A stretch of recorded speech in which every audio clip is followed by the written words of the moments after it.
what I learned is that if a student of knowledge does two things, he'll benefit a lot. Okay. The first thing I say is الصفات التي ينبغي أن يتحلى بها طالب العلم. Characteristics that a student of knowledge must and should adorn himself with. And these are like the following. Number one, he has to be sincere. If you're embarking on this path of seeking knowledge, you have to be very sincere. You can't have, another motive, another thought in your mind. This should be for the sake of Allah Azza wa Jalla. Number two, الصدق في الطلب. You have to be truthful in seeking knowledge. And the difference between sincerity and truthfulness is that sincerity, it means you're doing it for Allah alone.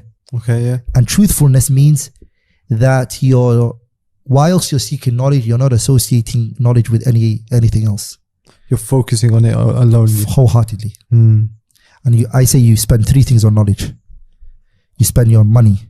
Yeah. You spend your nafs. You see, you spend your time on it.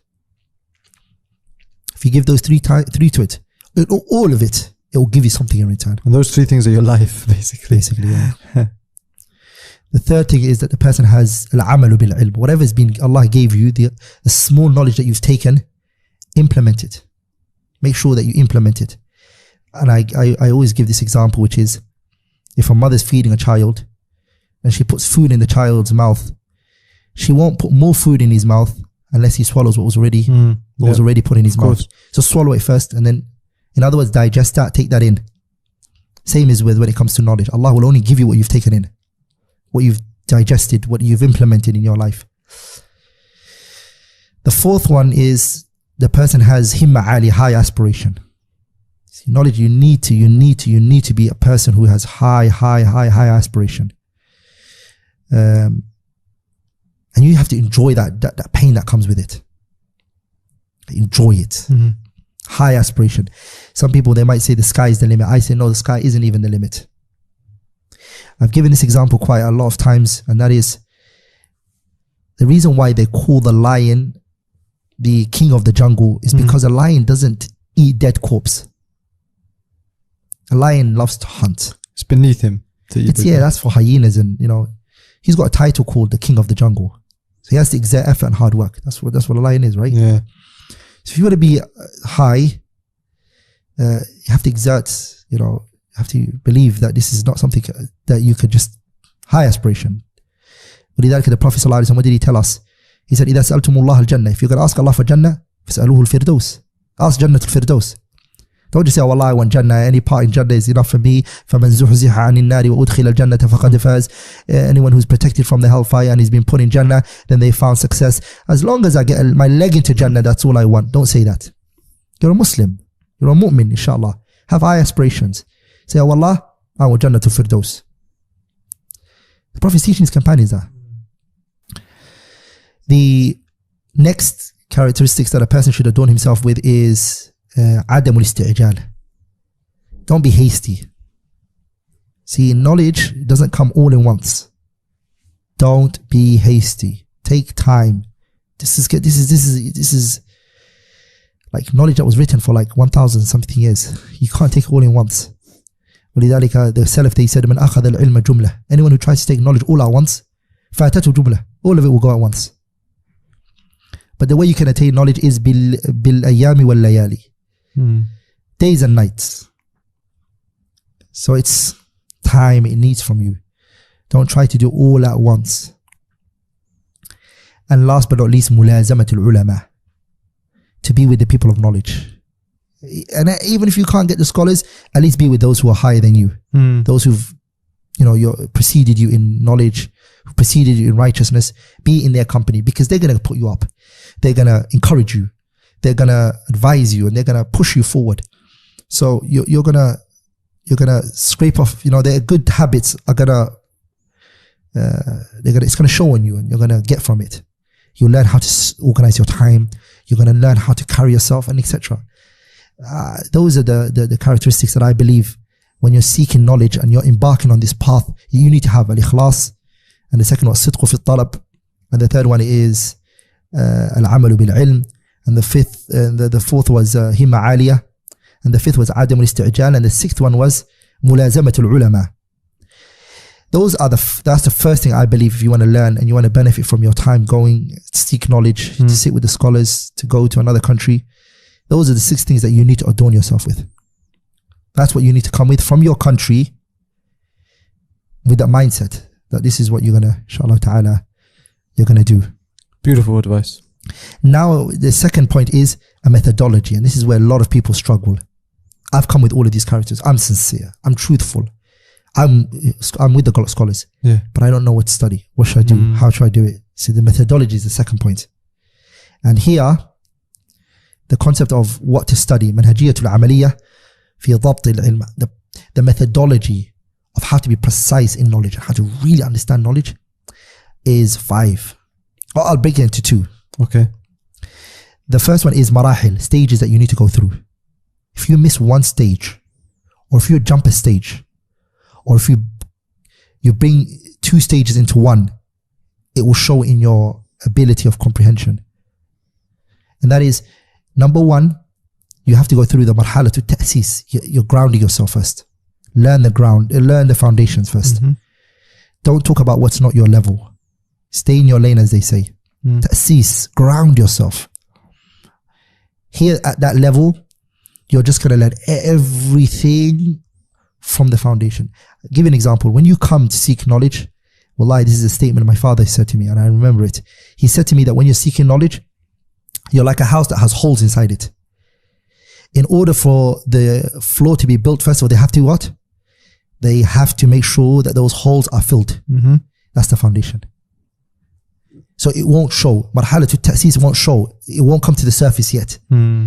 So if you're expecting to be a scholar and teach at that moment, or be a alim, or people refer back to you, then nothing's seen on you. There's nothing there. You haven't got anything yet.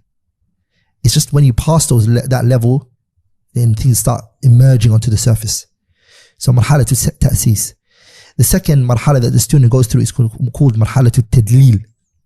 Marhala to tadlil is where the person now asks evidences, looks for evidences, tries to find out what the evidences are. You know, he's got the foundations. Now it's more like, what's the evidence? Because he can ask about evidence. He can find out about evidence. The third one is the stage where it's called ilm al-muqaran. Marhala to ilm al-muqaran. He compares ideas and views. He's able to compare things. He can say, look, this view holds this. This is their evidence. This group of scholars, they say this, and this is their evidence. Okay. He can compare views. He's at that level now. He's at that level. But he still can't strengthen one opinion from the other. He can compare opinions. Okay, these are the differences between the opinions. The 4th level is where it starts to become marhala to tahrir. He does tahrir of the mas'ala. He says this opinion is stronger than this opinion, and this is stronger than this opinion. Tarjih. Yeah, he strengthens one opinion from the other. And the 5th and last stage is when the student he does marhala to takhassus. He specializes now. This is my field of expertise. I'm good at this. But guess what? This is the problem I found. Is that marhala to takhassus, where you specialize, is the stage where many people start to do that at an early stage. Yeah, I see. At the beginning, as in seeking knowledge, you have to try to learn all the sciences. And then after that, when you've studied all of the sciences, Allah is not going to make all the sciences the same. They don't all feel the same. Sure. There is going to be one science that sticks out for you, a science that you appreciate, a science that, you know, a lot of the times the way to appreciate science is when it's more applicable in your life. That's how you feel that science is for you. A lot of the times. Okay. You take that science and you go forward in that science and you specialize in it. But that doesn't mean you're ignorant about all the other sciences. Those 5 levels are the tadarruj fi talab, the gradual stages of learning. You see? Yeah. Another point that I wanted to mention as a side point is that when it comes to these issues that are being looked at in issues of fiqh and stuff like that, on ilm of the knowledge of the deen, what I found when I went to my scholars and, you know, these halaqat that I went to, the shuyukh that I saw, I realized there are 4 levels that if a person has conversations between scholars, private gatherings that you go to, ulama, in their lectures, you can really enjoy it. And it even opens the path of literally reading a book for hours on end, and you literally enjoy it, is when these 4 things are in place. Okay. Number 1 is if you have what is known as tasawwurul mas'alati tasawwuran sahihan. You have a perception of this issue. I found over the years, because we're students, I remember sometimes a sheikh would go through a book with us, and then when the teacher goes, amongst ourselves, the students will start having discussions over it, and and then whatever we didn't understand would come to the sheikh and we ask him later. But what I realized is, and one of the things that my sheikh used to point out was, which is, we're arguing, but guess what? We're not even talking about the same thing. Like if we sat down and said, what do you mean by that? Yeah, okay, you note it down. And what do you mean by that? Okay, I'm talking about the same thing. You know what I mean? A lot of khilafs will go out of the window. Yeah. So the concept of perception of what you're talking about and what you're going to give a ruling to, first of all, is important. The scholars, they say, al-hukmu ala shay far'un an tasawwuri. To place a ruling on something, first of all, perceive it correctly. Then the second comes, which is ma'rifatul hukmi, which is to know the ruling. After I've perceived this issue, what is the ruling for it? And of course, the rulings are going to be one of 5: halal, permissibility, haram, mubah, makruh, masnoon. Those 5 levels.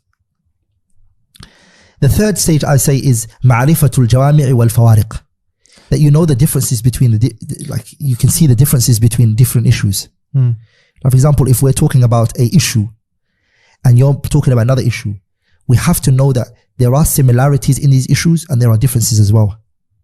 If there comes a difference, it could change the whole ruling.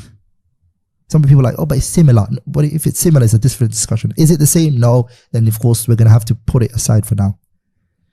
And the fourth is ma'rifatu maratibi al-masail. Knowing the levels of all the issues. Which is the strongest, which is the lowest, which is then high, then hakada. I believed when I got those 4, I benefited from reading, benefiting from the ulama, going to the halaqat, reading books, having discussions with people. Amazing advice. Barakallah.